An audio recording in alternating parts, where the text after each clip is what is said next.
Good evening, everyone. My name is Xavier Duran. I am the Adult Programming Coordinator for the Lyle Library District. A couple of things before we begin.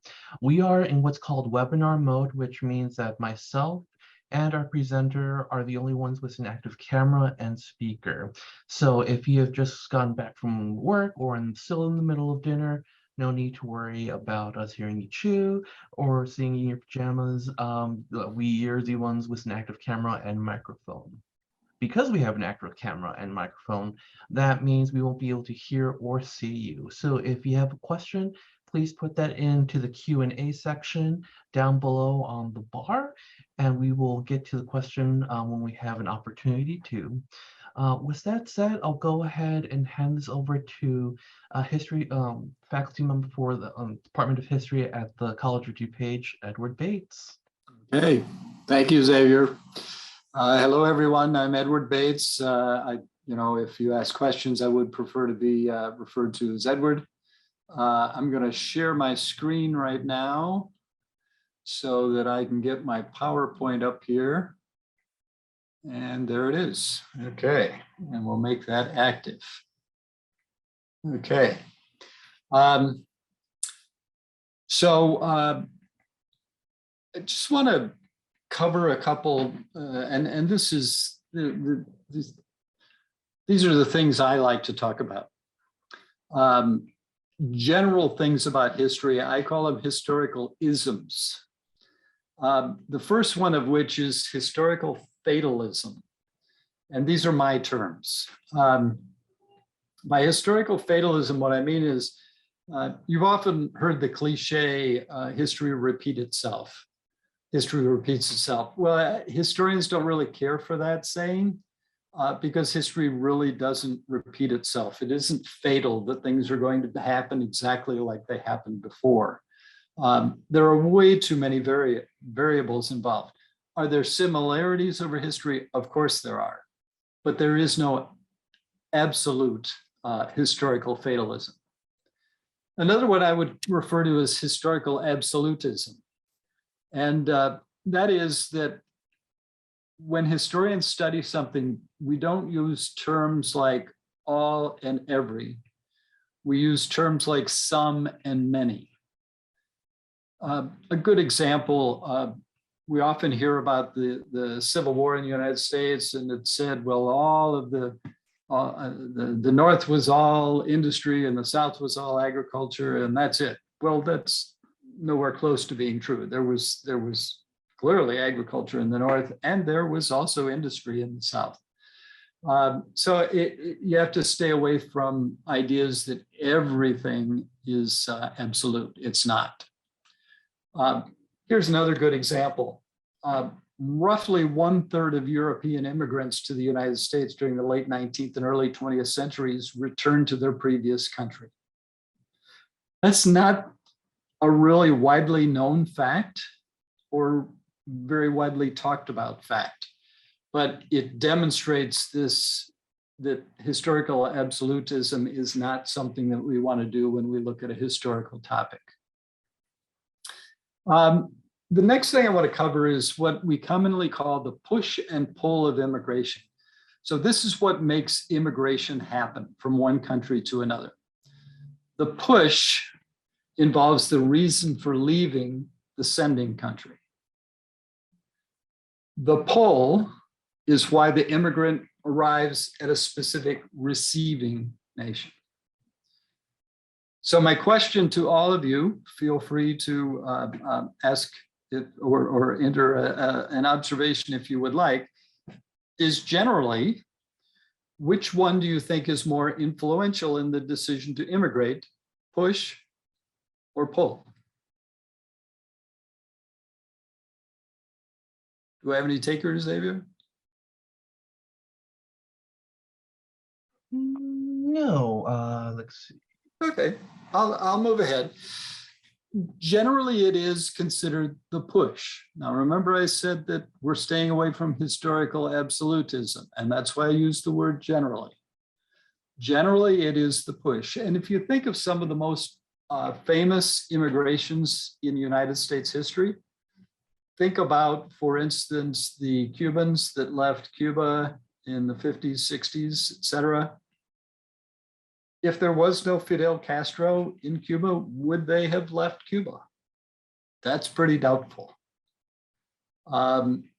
Mexican immigration, especially from some of the central states of Mexico, where most immigrants over the years have come from.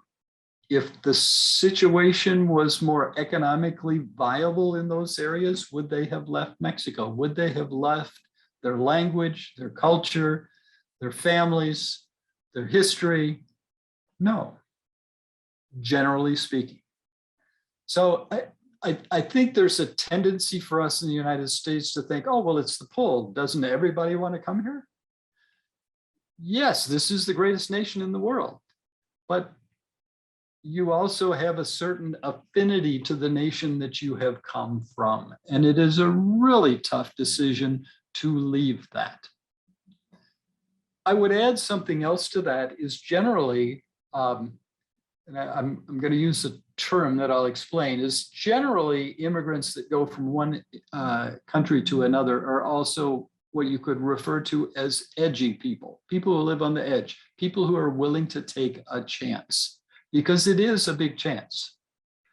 And these are ordinarily people who want a better opportunity for themselves. It seems to me that's not a bad thing to have come to our country. All right, so going into some of the history that I'm going to cover today, I'm going to go way back to the beginning of the United States to explain citizenship law. So citizenship law and immigration law kind of work together to a large degree because, you know, an immigrant comes here, there's usually an opportunity for them to become a citizen, at least today. It wasn't always that way. In 1790, that first act to establish a uniform rule of naturalization said that basically only white people could become citizens of the United States, pure and simple. That didn't change until the US Constitutional Amendment number 14 in 1868, after the Civil War, which said those that are born here become US citizens. Now, the reason they set it up that way was to allow African Americans, as well as former slaves, to become US citizens. That was done that way for several reasons, including because Native Americans were excluded from that specifically in that amendment. That part of the Constitution, the 14th Amendment, has come under scrutiny in recent years. You may have heard the term anchor babies.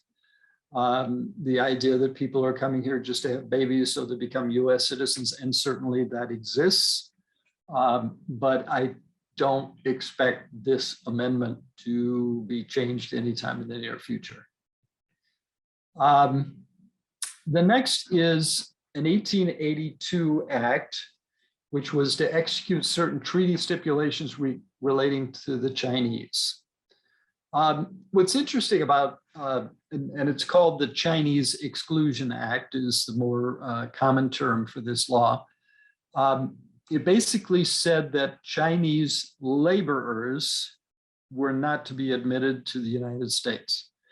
Now, relatives of Chinese already here, Chinese merchants could still come in, but it was designed especially to prevent laborers from coming here. This was especially of concern in California. There were more Chinese coming into California than any other location in the United States.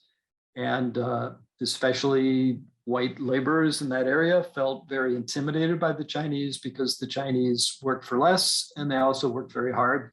You may have heard of them being involved in the Transcontinental Railroad to a great degree. Before this law, states had basically administered who could come into their state. So you had a kind of various laws that existed in various states that as to who could and who couldn't come in. So this law really changed that. So it required that they form a Bureau of Immigration, and that was formed in the 1880s. Before that, there was no federal Bureau of Immigration.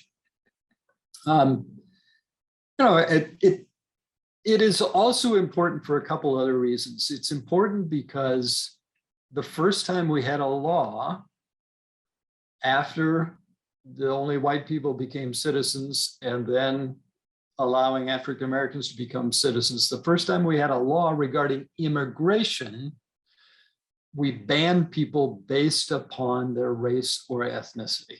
So it really set a pattern for the United States to do such things.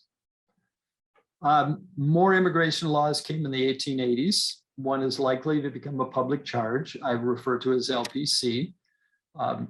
People could be turned away from coming to the United States if, according to the inspector at wherever they were entering, that person felt like the person would not be able to support themselves. We also have a contract labor law, CLL. The contract labor law said that you could not be given a contract to work here before you came. You had to come here first and then be contracted to work. These are some of the laws that are going on, the places where people are entering. The photo on the right of the slide is Castle Garden in New York City. This was actually at the tip of Manhattan Island. And from 1855 to 1892, that's where people entered the United States, coming from North and West Europe for the most part. Approximately 8 million people came. In 1892, that shifted to Ellis Island. Castle Garden had problems. It was in Manhattan. People could get, surreptitiously avoid inspectors more easily. By having it on Ellis Island, you could have a more controlled environment. And roughly 12 million people came in there through 1954 when it closed. Generally speaking, and I should explain, generally speaking, in the late 19th century and early 20th century, this is mostly folks coming from Southern and Eastern Europe. One way or the other, roughly 98% of people who hit either Castle Garden or Ellis Island were allowed into the United States. Most were allowed in. I point out the Northwest and Southeast Europe distinctions because immigration did shift during that period. So North and West meaning England, Germany, Ireland, and then it became more Italy, Poland, Russia. And there was a lot of pushback from native-born Americans who were mostly natives or their heritage was Northern and Western Europe. There was a lot of pushback on Southern and Eastern Europeans. On the other side of the country, you have Angel Island, San Francisco. And between 1910 and 1940, the records are not very good, but roughly 500,000 people came in through Angel Island, mostly from China. Roughly 82% are allowed in. Now that number is probably far higher because the Chinese found ways to get around the Chinese Exclusion Act. Two main ways. One is called paper sons. A Chinese laborer would arrange to become a son of a merchant. He would pay the merchant to be that person's son. And they would come in, and when they got to Angel Island, they would say, well, my father is so-and-so, so-and-so, he's already here, et cetera. They would check it out, allow them in. The immigration authorities started to get wise to this, and the paper sons also had to start memorizing the entire lineage of the whole of their father, who their sisters were, who their aunts were, et cetera, in order to come in.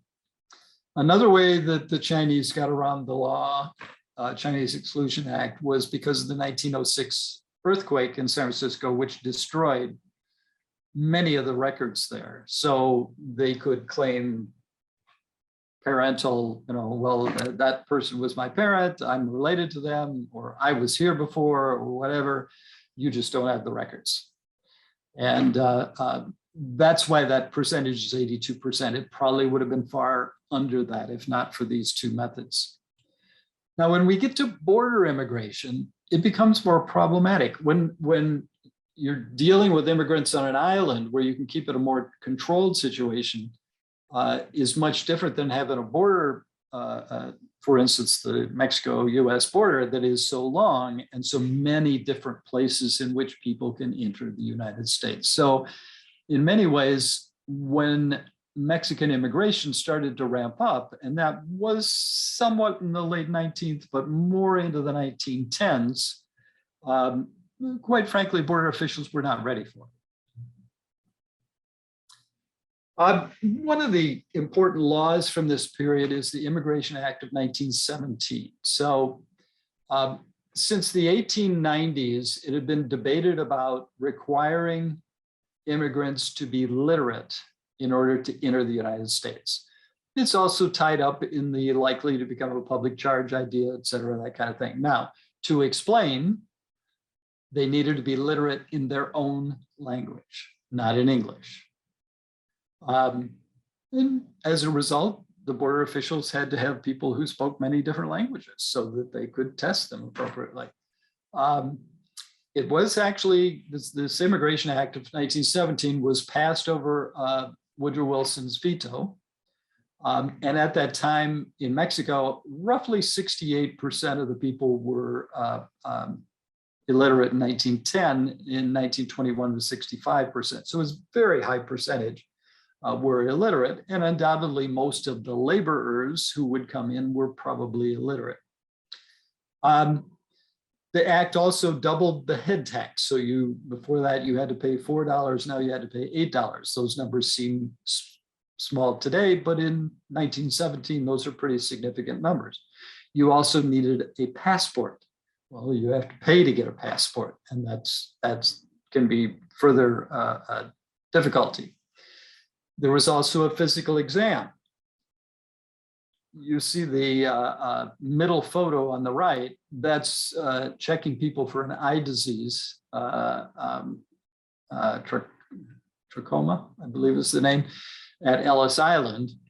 And then you see at the border how Mexican immigrants were inspected. There was many fears of, especially at this time frame, of tuberculosis, that kind of thing, and they were severely inspected physically.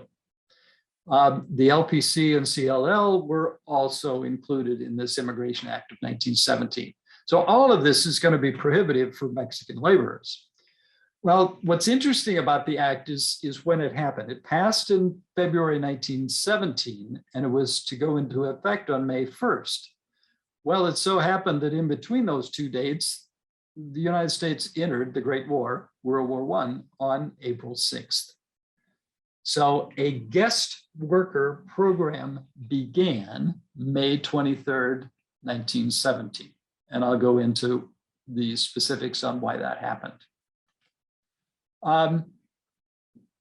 My dissertation, that's the title, Disposable Labor, Urban and Rural Agricultural Migrants from the Monterrey Center through the Nuevo Leon Corridor to San Antonio, 1915 to 1925. To explain that title a little bit. Now it says both urban and rural. That's because many migrants would live in San Antonio, but still, especially in the wintertime, but still work in agriculture areas and surrounding vicinity to San Antonio. It's also because many urban immigrants during that time in San Antonio worked as pecan shellers. The nut pecan, they would shell the pecans. The Mexican workers worked for so little that actually there were machines that could shell them, but it was cheaper to pay the migrants. So the businessmen continued it. The Monterrey Center is my own term. It's a general area. Monterrey is this huge city. Today in northern Mexico, it was large at this time frame as well. When I say Monterrey Center, it's Monterrey and the surrounding communities around there. And there's kind of a natural geographical corridor that goes. Nuevo Leon is the name of the state that Monterrey is in, that heads right for San Antonio. It's very easy to immigrate up through that period because geographical considerations do affect where people immigrate from and to. So I completed my 2016 dissertation after almost 9 years of study and research. Just to give you an idea of some of the archives that I spent time in San Antonio, several archives, including Our Lady of the Lake University, the local archdiocese, and actually the Alamo. They have a pretty extensive archive there as well. The Our Lady of the Lake University is one of these things where as a researcher, you sometimes just get lucky. I went there, they had nothing online as to what was in their facility. And so I just went in and said what I was doing, et cetera. Do you have anything of interest to me? And they said, yeah, we have these minutes from Sociedad de la Union, a Mexican self-help organization that existed in San Antonio for close to 100 years. And we have all the minutes.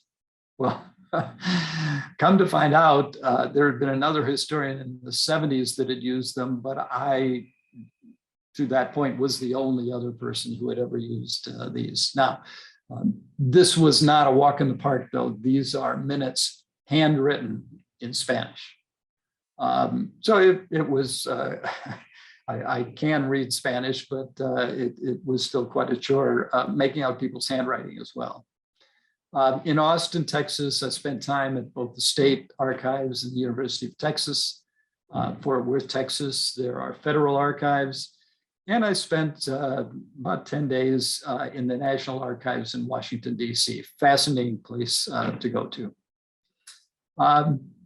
There's also online archives that I dealt with, railroads, directories, especially city directories. Those are always very useful. Obviously newspapers in both English and Spanish, and also Ancestry.com. Many historians use Ancestry.com in order to research certain situations with individual people, nothing to do with my own genealogy, but more historical genealogy. It is quite useful, frankly. So the first Bracero program, I have it in quotes because it's not an official title, it's my term. And I use that term because there is a Bracero program that occurred starting in 1942 to 1963. This was a similar program during World War I. So this is the guest worker program that I mentioned earlier, that it has, what it arranged for is that parts of the Immigration Act of 1917 that I talked about earlier were suspended. So the literacy portion, the head tax, the contract labor law, the likely to become a public charge, all those were suspended so that the workers could continue to come in. It also was changed for Canada as well. But it was based upon the supposed need for workers during World War I to replace the soldiers who were being sent overseas. The growers or farmers, in more reality, did not want to lose their labor due to the Immigration Act of 1917. And they liked having a surplus of labor because that helped them keep their wages down. This is where the National Archives in DC became especially useful for me because I poured through the Bureau of Immigration material on this topic. The Bureau of Immigration was well aware that the growers were doing this just to keep wages down. They had plenty of laborers right in the United States, and I'll come back to that thought in a little bit. But they began and continued the program anyway. They were they were being lobbied by the growers. The chambers of commerce in Texas were especially lobbying for this as well. Just want to give you an idea of what happens to people with these two laws, the likely to become a public charge and the contract labor law. So the photo doesn't necessarily jive with the people, but I pulled these out of the National Archives. Juan Cervantes crossed the border of Laredo, 1816, traveled from Saltillo, Coahuila, with his wife, Rafaela, and their 4 children, all 6 years old and under. Just the appearances of a Mexican laborer with 5 dependents apparently caused the inspector to hold a board of inquiry based on an LPC possibility. In the process of the inquiry, Juan indicated that he had received information regarding a job in Lytle, Texas from his brother-in-law. Thus, he had violated the contract labor law, and the board of inquiry excluded him from the United States. So there is no doubt that Juan Cervantes had no idea that just talking with his brother-in-law, or probably corresponding by mail, would amount to a contract. And to make things even more worse, for lack of a better word, the board also banned his wife and the 4 children under the likely to become a public charge statute, the original reason for why they inquired about this. And here's another one as well. This is Francisco Garcia, 33 years old, a literate farmer from Zaragoza, attempted to join his cousin in Hondo, Texas, listed in good health, owning a Mexican passport, crossed the Rio Grande, Eagle Pass, $6 in his pocket, paid his own way, planned to remain permanently in the United States, intended to work with his cousin who farmed near Hondo and Halves, meaning he had a 50-50 relationship with the owner of the land. Of course, of an investigation by the inspectors at the border, Garcia indicated his son had written him a single letter regarding this opportunity in Texas, and that was a violation of contract labor law. Per the board, he has been solicited to migrate to this country by an offer of employment as a farm laborer. So these are the kind of things at this time that the Mexican immigrants had to deal with because of these various laws. It gives you more of a personal story of a couple of people. Sometimes people ask me, so why did I get interested in this topic? When I first saw this photograph, I was absolutely blown away. And I could say this is the beginning of my research, was seeing this photograph and just wondering what is going on here? What is this about? This is 1924. This is after the first Bracero program, but nonetheless, obviously, there are many workers here in front of the Alamo City Employment Agency. For years, I researched this photograph. And this gentleman here is Cesario Campa. He employs Mexican laborers. He is a Mexican immigrant himself. This is his currency exchange here. And one of these 2 guys is the head of the Alamo Employment Agency over here, Alamo City Employment Agency. There's another employer here. There's only a couple women in the photo. They have some food that they're going to be giving to folks. Many of the workers are holding up a newspaper that they've been given. Wow, they must be literate. Son of a gun. And then there is this caption, the C. Campa Labor Agency and W.J. Lewis, that's one of these 2, of the Alamo City Employment Agency, distributing bread 3 times a day to Mexicans who are in distress, waiting to be sent to a job. Okay, and here's a little more information on both of them here. So this is a panoramic photo from this time period. The gentleman who took these, there's an archive in Austin that I researched through and was able to have access to the original photo, which is like 3 foot long. So the main question with this photo was, why was it taken? The reason the question comes to mind is because panoramic photos were usually taken to get the people in the photo to buy the photo. I can't imagine these laborers want to buy this photo. They've been staged for it, but I think it's doubtful they would want to buy it. And I agonized over that idea for a very long time before it was one of those aha moments. Well, the caption here is in English. The employers are putting this out, telling people we have many Mexican laborers for your jobs. And that's what it was about. This Alamo City Employment Agency, the Campo Labor Agency as well, sent people all over the United States, even into Alaska to work in cannery facilities. So it was quite a dilemma, but I was very happy to finally solve it. The building still exists today. This is it. You can kind of look at the window structure, et cetera, and everything, and see how it definitely is the same building. And you see there's a couple guys here. Whenever I would go to this area in San Antonio, haven't been there in a few years, but I know the building's still there. I have in-laws in San Antonio. People would always ask me if I wanted to hire them. They'd come to my car. In other words, this employment agency was gone from this location before the 20s were even over, but yet it is still a place where Mexican laborers, even today, are picked up for work. Here's another example. This is fairly close to the other photograph.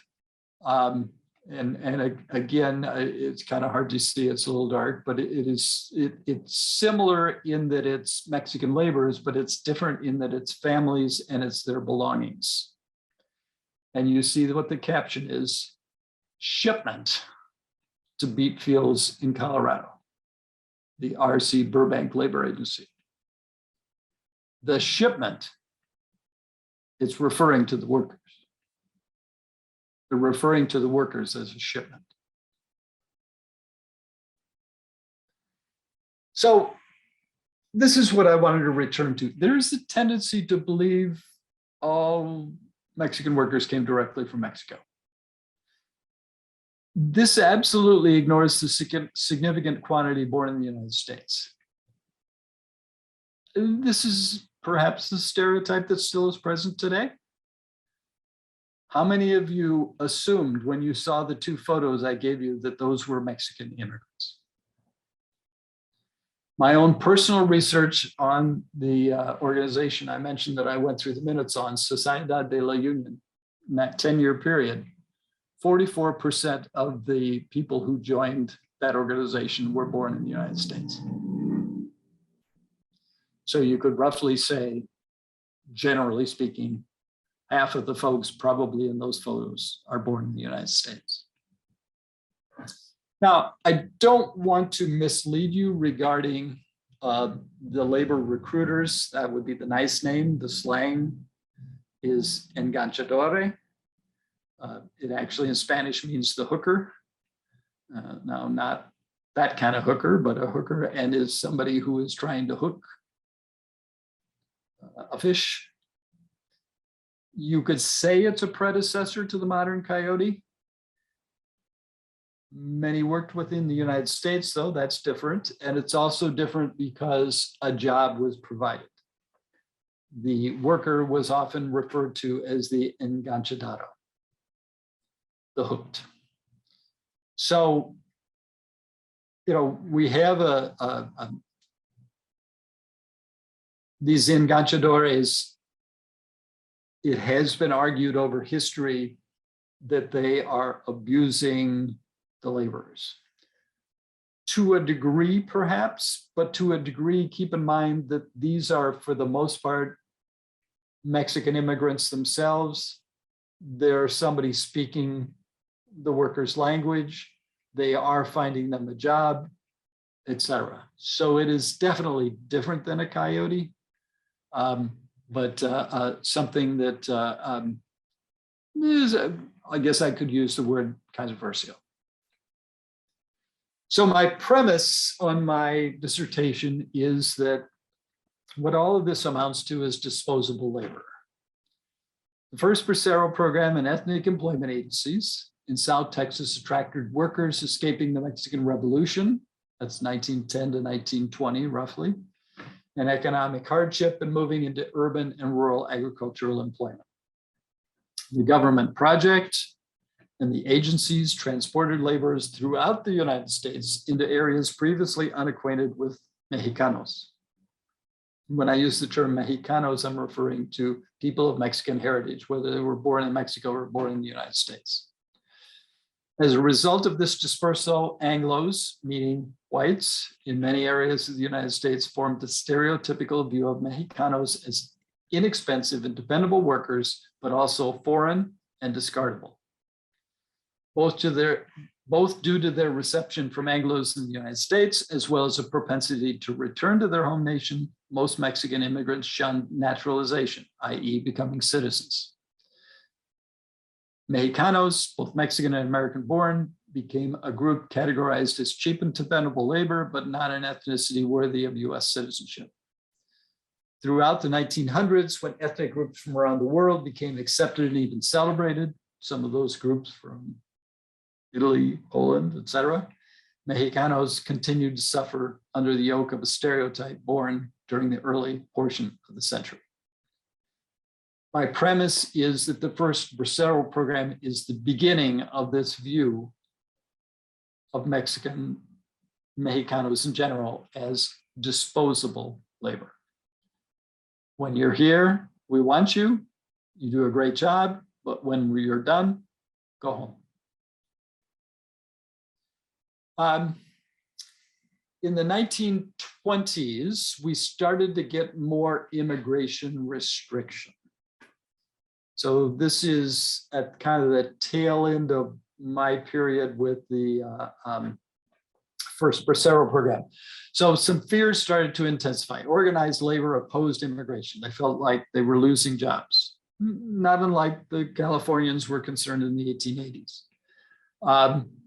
There was a post-World War I recession, and there was also a lot of concerns about radical ideas, Bolshevism. This is the period, late 1910s, when the Soviet Union is becoming the Soviet Union. At the time, Bolshevism was the term that was mainly used rather than communism. So some emergency restrictions were done, and they placed quotas on nations. Most interestingly, this is 1920s, 1924 to be exact, when they started this. They're using 1890 population data for the quotas. Now you remember what I pointed out earlier, that 1892 and before, immigration was mostly from Northern and Western Europe, and then it changed to Southern and Eastern. Using the 1890 population data by Congress was intentional. So you can see here, for instance, Germany, Great Britain, et cetera, have various large quotas, right? Poland, Italy, much less. But what's especially interesting is what happens to Asian immigrants. China gets an immigrant quota of 100. India gets an immigrant quota of 100. And many other Asian countries, it's 100. You can just see them all the way down the line. And notice on Japan, 100 too. Japan, India, and China are, there's a footnote down here. Quotas for these countries available only for persons born within the respective countries who are eligible to citizenship in the United States. Chinese can't become citizens. Indians can't become citizens. Japanese can't become citizens. So really, the quota is 0. The 100 is for possibly for people of British heritage who were born in China, Japan, or India, which is highly likely. But notice something else. It does not include the Western Hemisphere. This is all Eastern Hemisphere, the whole thing. And as I said here, subsequently a more permanent bill became law in 1929, and that's what these numbers are. But that doesn't mean, once that Bracero program was over with, that doesn't mean that they weren't restricted, because Mexican agricultural laborers, well, once the first Bracero program was over, the growers managed to get it extended into 1921, even though the war ended years before that. But once that literacy requirement comes back into force, well, 2/3 of Mexicans and probably many of the agricultural laborers that come from Mexico are illiterate. They go back to the visa, meaning a passport. They go back to the head tax. And the Border Patrol happened during this time period as well. So in 1924, the Border Patrol starts doing policing at the border. It had not existed before that. Some other subsequent immigration occurrences that occur moving on from this period. During the Great Depression, it's not something that's real well known, but about 1 to 2 million people of Mexican descent in the United States are repatriated to Mexico. Roughly 60% of them were US citizens. Generally, what would happen is during the Depression, many of the county boards that gave out, it was called the dole at the time, today we would call it welfare, would encourage Mexicans, why don't you go back to Mexico? But they're doing that with everybody of Mexican heritage, whether they're US citizens or not. And Mexico actually, to some degree, cooperated with this. I mentioned earlier, the Bracero program begins 1942, and it's different because it was more of a joint US and Mexico operation.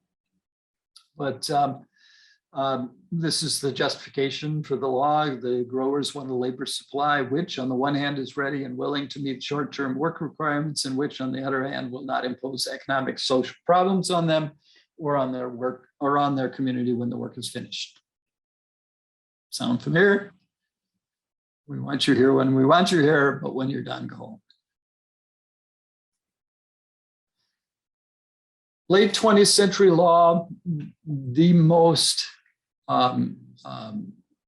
long-range one that has had the most long-range effects is the Immigration and Nationality Act of 1965. It ended that quota system from the 1920s. And quotas now are based on job preference and family unification. The basics of this law, it has been revised in many ways since then, but the basics of this law still prevail today. That our immigration system is mainly based on jobs that we need people to fill here and family unification. In 1986, the Immigration Reform and Control Act was passed, and that legalized about 2.7 million immigrants from any country who did not have a legal status in the United States. It also began the employer control of hiring. When you get hired, you fill out an I-9 form. You're supposed to show a driver's license, one other piece of identification. And this is an attempt to, and Social Security card, and it's an attempt to, have employers, put the onus on employers that they don't hire people who should not be here.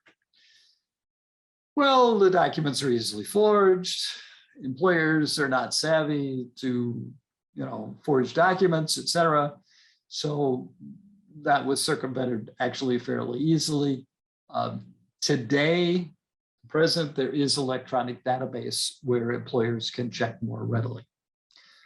This is Ronald Reagan signing IRCA of 1986. And this is his quote: "Our objective is only to establish a reasonable, fair, orderly, and secure system of immigration into this country and not to discriminate in any way against particular nations or people." What I would say with all of what's on this page, their hearts were in the right places. But to a large degree, this has not worked out the way it was intended. To some degree, you could make the argument it was a Cold War relic, because much of what we were doing regarding immigration was to ingratiate ourselves to the nations that we didn't want to become communists. And we still have these laws today, even though the Cold War is long over. But in general, I would also say that, as I mentioned earlier, that the United States has benefited from immigration. So I like to show this chart because I think it's informative regarding why we continue to have a great deal of difficulty in reforming our immigration laws. Everybody on both sides of the aisle talk about all the time, we need to reform our immigration laws, but nothing happens, right? And this is my opinion as a historian, but I'll explain what we're looking at here. So this is the year of the census down the left side here. This is the millions of foreign born in the census. This is the total population in the census. And this is the percent of foreign born in that particular year in this column. So you can see here, they didn't count foreign born or specifically keep track of foreign born in the census until 1850. So that's when we can start with this situation. And then you can see, the restrictions we talked about in the 1920s happen here. And then the 1965 Immigration Act is shortly before this one. So what happens is we come along here 13, 14%. And because of these restrictions, these numbers start to go down. And then after the restrictions are eased, the restrictions start to go back up.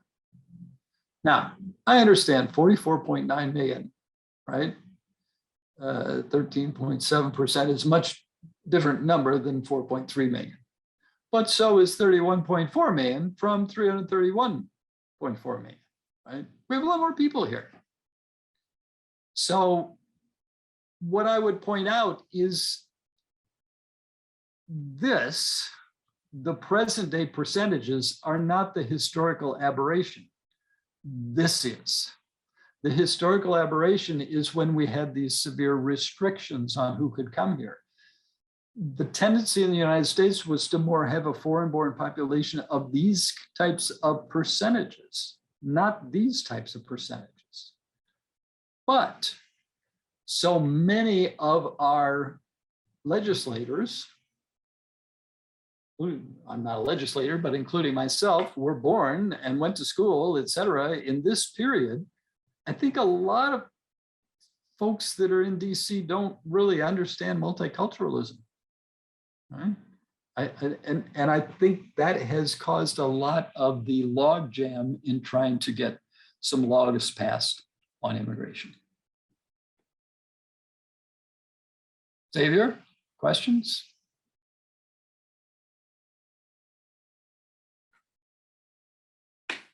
Nothing in the Q&A at the moment. Okay. All right. I'll take this a little farther. Boy, now you got to really read. Okay. Because yes, this is more the details of the current immigration laws. Now, as I mentioned earlier, the main push is unification of families, admitting immigrants with skills valuable to the U.S. economy, and then also protecting refugees and promoting diversity. Those last two are ones that have, I'm not going to say have been added, but have been enhanced. The Immigration and Nationality Act allows the United States to grant up to basically $750 million permanent immigrant visas each year across various visa categories. Top of those, there's no limit on the annual admission of US citizen spouses, parents, and children under the age of 21. That's family reunification. In addition, each year the president required to consult with Congress set the number of refugees to be admitted. Now, I'll stop here and explain a refugee versus a asylee. A refugee is somebody who has, from outside of the US, has applied for admission into the United States. An asylee is somebody who shows up at the border and says, I need to come here because I'm, destitute, being discriminated in my home country, whatever the case may be. The folks who right now are coming to the Mexican border, the folks right now that are being bused to various northern cities, for the most part, are asylees.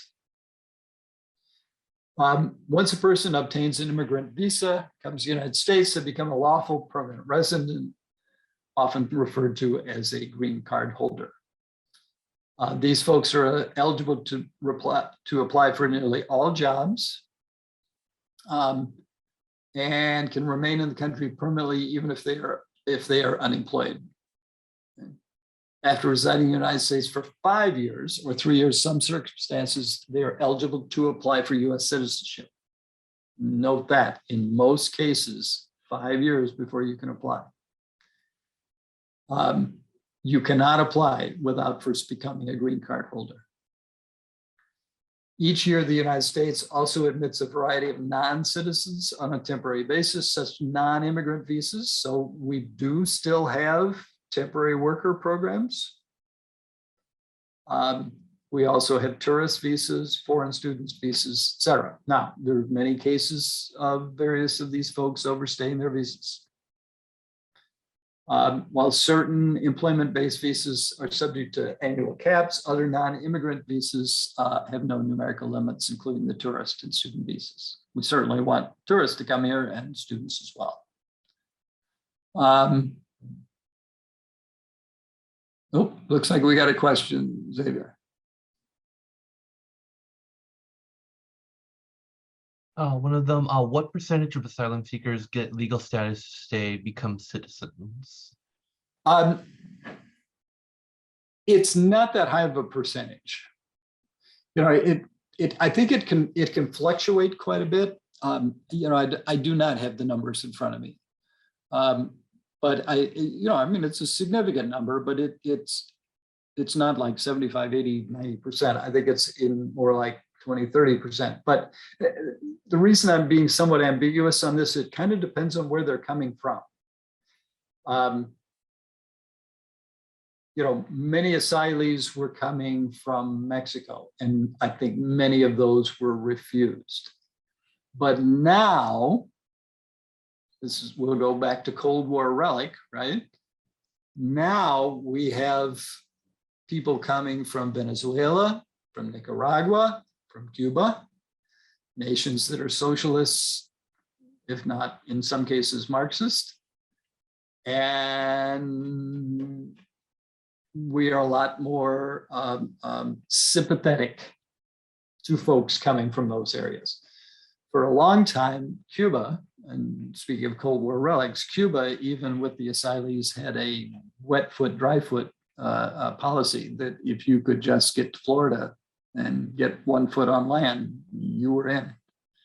That has been changed to where they are more in the realm of the rest. But so right now, I would say folks that are coming from some of those areas, or the percentage is probably going to be higher than what it may have been. Good question. I should have had that number. I have another slide here, but I don't think I have that percentage on here. This explains family-based. That's a lot of information. I'm not sure if I have. Okay, here we go.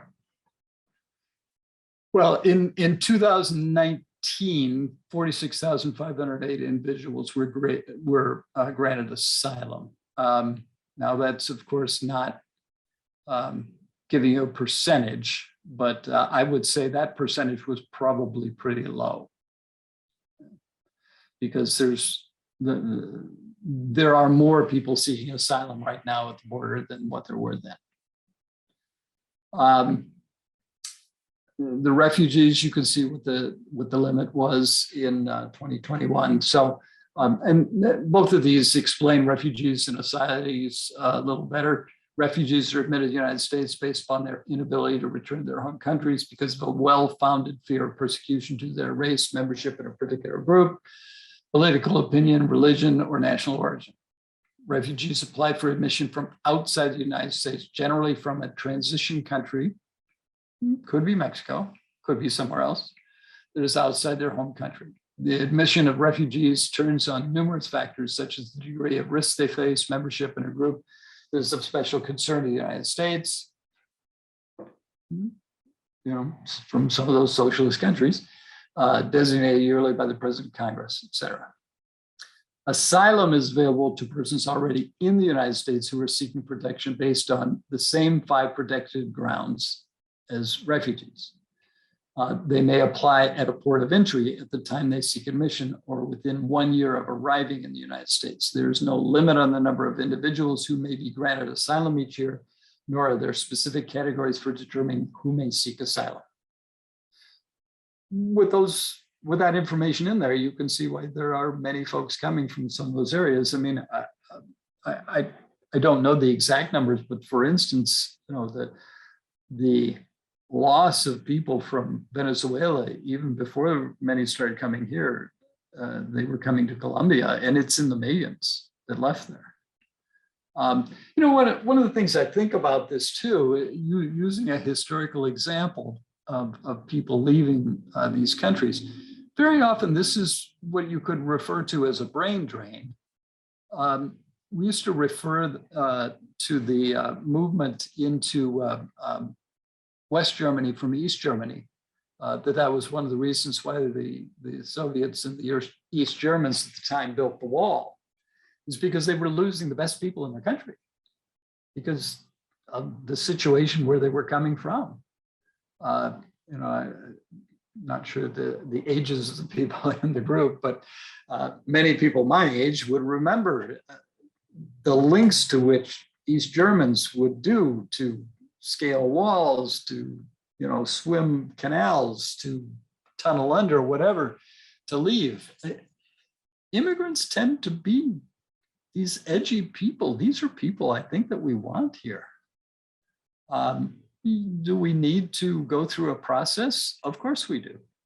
Do we need to make sure we are allowing in the right kind of people? Of course we do. Absolutely we should. But I don't think we should generally look at immigration as a bad thing, but as a positive thing. One question that we received was, how do countries like Mexico, Colombia, et cetera, survive when so many laborers are leaving rather than working in their country? Well, I don't think Mexico and Colombia have as much of an issue right now. I mean, I mean, Mexico certainly has a lot of poverty.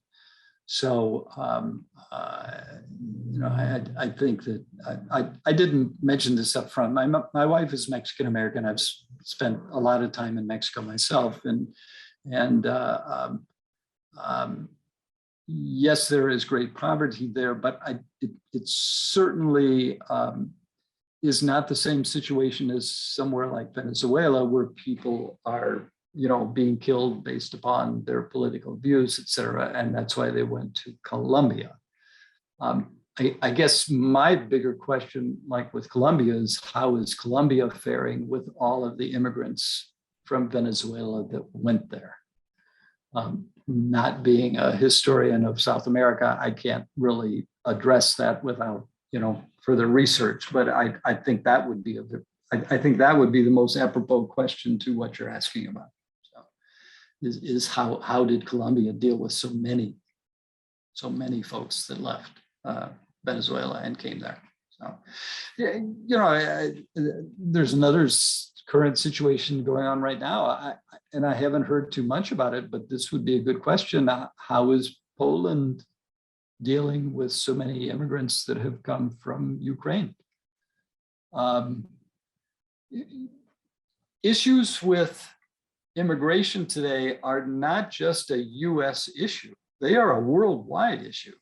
You see on the news regularly about folks getting out in the Mediterranean and trying to make the way across to Europe. A lot of folks have died trying to do that. You know, we have immigration issues all over the world, and a lot of it is economic and politically based. So the United States isn't the only one that has to do some reforming and reconsidering exactly how we handle things. I think there are many countries in the world, and many European countries are doing that now. Some, Hungary, for instance, is even just cutting off totally. So it is a worldwide issue. I'll just put it that way. Xavier, I think we're at 8, or 9 rather, unless there's more. No, that's about it. Yes. Thank you so much, Edward, for sharing information Absolutely. about immigration trends and Yeah.